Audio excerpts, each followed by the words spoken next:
will go through. I have nothing to disclose, my outline of this talk will be give you just a brief history of the devices, type of cardiac devices and indication, and long-term outcome, and the upcoming technology of pacing, if the time limit allow. So if you look at the history, I mean, the devices have been big and now become small. In 2012, we have the leadless pacemaker released. And even the procedure itself becomes simple. Before the leads, and now no catheter left, and it's usually transvenous, and the device left inside the heart. So what type of device, cardiac device we implant? We implant different devices. We implant a loop recorder, pacemaker, single, dual, biventricular, leadless pacemaker. In the implantable cardiac defibrillator, there are 3 types now: transvenous, the regular one, ICD, and subcutaneous ICD, and extravascular defibrillator, and cardiac resynchronization therapy. So I will go quickly through the pacemaker. As you know, the pacemaker can come as a single or dual chamber. It can, the battery life is about 10 to 13 years, and it have some complication. It can also have, it can be bi-V pacing. If you look at the X-ray, there are 3 leads, one in the coronary sinus and one in the, sorry. Okay, it's fine. So the indication for pacemaker generally, it can be the sinus node dysfunction, and usually this patient will get dual chamber pacemaker is a class 1 indication, and if the patient have tachybrady syndrome, and if you have chronic incompetence with a clear association with the symptoms, also class 2 indication, and if you have a patient with recurrent syncope and documented systole more than 6 seconds, is a class 2B. Also, the recommendation for pacemaker is AV node blocking. So any level of block, type 2, and the infra-His or complete heart block is class 1 indication. AFib with a complete heart block, also class 1 indication. And also is a class type 1, if it's cause symptoms, is an indication for pacemaker. The indication for CRTP, when they are an indication for pacing, and they are ejection fraction between 36 to 50%, then it's recommended that you implant a biventricular pacing. The complication of the pacemaker, several complications. The early complication, it could be hematoma, lead displacement, pneumothorax, perforation, infection, and subclavian occlusion. The long-term complication, lead failure, generator malfunction, infection, and erosion. And the most important long-term complication that as a cardiologist and internist you need to watch is RV pacing inducing cardiomyopathy, which had been reported in several studies. It can happen in 9 to 15% and defined as a 10% drop in ejection fraction, resulting in ejection fraction less than 45%. The recent study which published in 2024 also is a national wide national study, Sweden study. It have been shown that the percentage of pacemaker-induced cardiomyopathy is at about 21%. And the mortality in these patients who have some risk factors mentioned in this slide is around 41%. This led to a lot of study have been tried to create His pacing or LV, left bundle branch block pacing, trying to reduce this RV pacing induced cardiomyopathy. And if we look to the, even in left bundle pacing, the most of the block, it's happened in the proximal part of the left bundle. If you look to the red line, so 44% or so 46%, it happened in the infra-His in the left bundle side, and around 18% it happened in the core left bundle. So there are a chance that around 60 to 65%, if you put the pacemaker inserted in the proximal part of left bundle, you will be able to capture the left bundle. This led to a lot of study. It showed there are an evidence now that left bundle basing is better than biweave bundle basing and have been improving the ejection fraction. Comparing to the CRT, if you look to the slide there, the left bundle, the improvement in ejection fraction is better comparing to biweave basing. And even the ECG with optimization, if you have left bundle basing, is better than the biweave. And this has been consistent also to shown there are less heart failure and less all-cause mortality in the patient with left bundle basing comparing to biweave basing. And this has been consistent in the multi-analysis studies. It's shown to be better LV basing or HIS basing comparing to the biweave basing. So, leadless pacemaker, also we implant, it's very small in size, implantable via catheters, useful for people who have no venous access or recurrent infection. Currently is a single and dual chamber pacemaker. A disadvantage is only cost. And usually it's very small. This is a single chamber. And they are a dual chamber, also implanted in the atrium. The indication for this leadless pacemaker, it should be considered as an alternative to a transvenous pacemaker when the upper extremity venous access exists or when the risk of device pocket infection particularly high, such as a previous infection or a patient in hemodialysis. And also can be used as an alternative to a single and dual pacemaker in a patient, especially in the old people. So, which I should choose, pacemaker as a leadless or with a lead, and you need to understand the cons and pros for each one to decide which the regular one is the longer duration of use, battery is ensured and ensuring atrioventricular synchrony and the ability to achieve conduction system pacing. So if you need to base the HIS or left bundle, you are able to change that, to do that. The leadless pacemaker, it's low risk of infection, no lead-related complication, but they are high cost and lack of ability to base the left bundle or the HIS.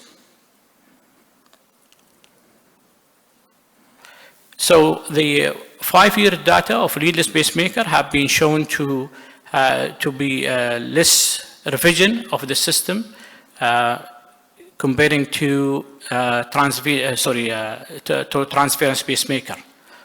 Also, the major complication is less in leadless pacemaker comparing to the regular one. So, what's the recommendation when to choose which pacemaker?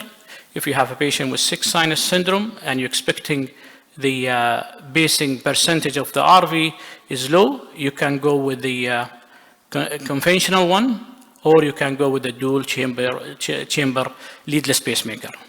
If you have a patient with heart block and the ejection fraction more than 50%, you could, and you suspect the percentage of pacing in the RV less than 40% or very senior bedridden patient, you can go with the leadless pacemaker. If he's young and you're suspecting the pacing will be more than 40% in the RV, it's better to choose the conduction system pacing, LV pacing, or HIS pacing. If you have a patient with ejection fraction drop below 50%, ideally you go with the conventional one, biweave ventricular pacing, or the left bundle pacing. Regarding the, do you have a time? Okay, so we'll skip this. Give me, let us go to the subcutaneous and then we'll stop. So the high voltage devices, it can be single, dual also, and it can be biventricular ICD. and most of them are MRI compatible. The regular one, the transference one, have an ability to do an ATPs, which overdrive pacing to terminate the ventricular tachycardia, and that's usually painless. And it's also, all of them, they have ability to provide a shock. So the transferences, this is a regular one. Usually you see the coil, you know that this is an ICD. Subcutaneous is completely extravascular, useful in young patient with the previous infection, or there are no need for ATP therapy. It's a large device. The disadvantage is the shock is painful comparing to the regular one because it had to use high voltage and does not provide ATP to terminate the VT. And this is the X-ray, how it look.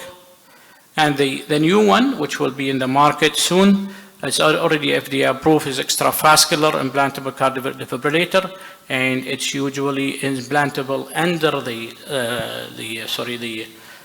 sternum, and the battery is outside. Have the ability, this one have the ability of providing ATP and post-shock pacing. And it's have been also efficacy and safety have been studied and published. So what's the indication for ICD is including sustained ventricular arrhythmia, sudden cardiac arrest, chronic heart failure with ejection fraction less than 35% with a class 2 or 3 heart failure despite optimal medical therapy of minimum the 3 months. Chronic systolic heart failure due to ischemic heart disease and an ejection fraction less than 30%, inherited cardiomyopathy or inherited channelopathy. So which one you choose, you need to know also the cons and pros for each one. The regular one, the transference ICD is a longer duration of use, supported by strong evidence capable of providing bradycardia, anti-tachycardia, pacing, and the longevity battery is good, but it has high risk of infection and high risk of lead-related complication. Subcutaneous ICD, it have low risk of infection, low risk of lead-related complication, but the problem is the large size and short battery life.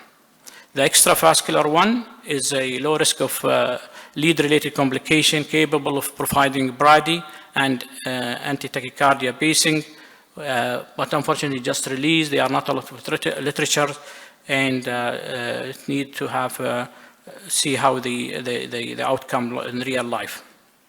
So how about the long term of subcutaneous ICD versus the transvenous implanted cardiac defibrillator? The outcome is good. They are equal in both. There are no, the survival probability is equal on both sides, and they are no different between transvenous and so subcutaneous ICD from the mortality point of view, shock device operation, or any dialysis access procedure. If you want me to stop or to continue? Continue, okay. So what's the indication for CRTD indication? The indication is severe impaired left ventricle function, less than 35%, and class 2 or 4 heart failure, despite optimal medical therapy, more than 3 months, with left bundle branch block and QRS duration 150 is a class 1A indication for CRTD, a defibrillator with a bi-V pacing. If the left bundle, it's a left bundle, but the QRS between 130 to 140 is a class 1B. If it's not non-left bundle, it's right bundle or non-specific conduction delay, and the QRS more than 150 is a class 2A indication. If it's QRS is less than 130 to 140 is a class 2B indication for CRTD. The long-term outcome have been questioned in the Scott-Haft, have been shown they are a benefit. If you look to the blue line is the red line is the ICD comparing to the blue line, which is the black line. The blue line, which is the placebo, and they are significant different with the good p-value for long term. But when they did the sub-analysis, looking to the ischemic and non-ischemic. If we look to the non-ischemic patient with the medical therapy and ICD, there are no significant benefit. And that's raised a question, what is they are still an indication for ICD for non-ischemic cardiomyopathy? If you look to the study, as we progress and improve our medical therapy, some of the study showing this is the intervention is the conventional, the blue, and the red is the interventional group. And if you see that in the master trial, there are significant drop of mortality, the patient who receive an ICD. But as we looked at the recent study where we improve in our medical therapy, the difference between an ICD patient and medical therapy and mortality, but still they are a benefit. If you look at the meta-analysis have been done in this, looking to the benefit in patient ischemic, non-ischemic, and it showed in meta-analysis still they are a benefit of the patient who receive an ICD to reduce mortality and also in non-ischemic cardiomyopathy. And also here the sudden death, also they are a benefit in favor of ICD in non-ischemic cardiomyopathy.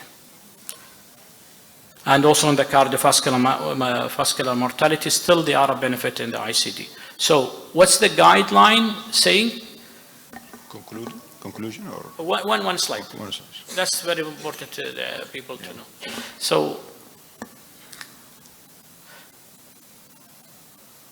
So what's the guideline say regarding non-ischemic cardiomyopathy? Still the guideline recommend as a class 2A for a patient have dilated cardiomyopathy,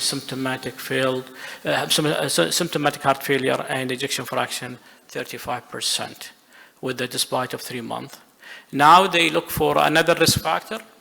This risk factor, you look for genetic testing, you look for the MRI, the fibrosis, and you look to the Holter documenting PVCs or unsustained VT, and they are risk score. According to the finding, they are a benefit in a patient with the genotype, high-risk genotype, plus some risk factor to consider class 2A.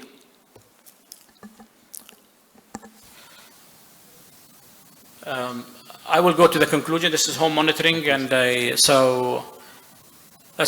conclusion, I think the leadless pacemaker is less complication, long-term complication, and they are the only disadvantage is the cost. The recent leadless pacemaker is extractable, so with gradually people will use it more frequent, and because the briefest challenge not to put it in young people because there are no mechanism to extract it, but the recent one, the company is reporting that it can be extractable, and then have been reported cases that they extracted successfully without any complication. The subcutaneous ICD is safe. They are no different between transvenous and subcutaneous. The main use for it is in young people who have channelopathy, where you think they will not use ATP, or the patient who is in dialysis and you have a problem with the access. And thank you.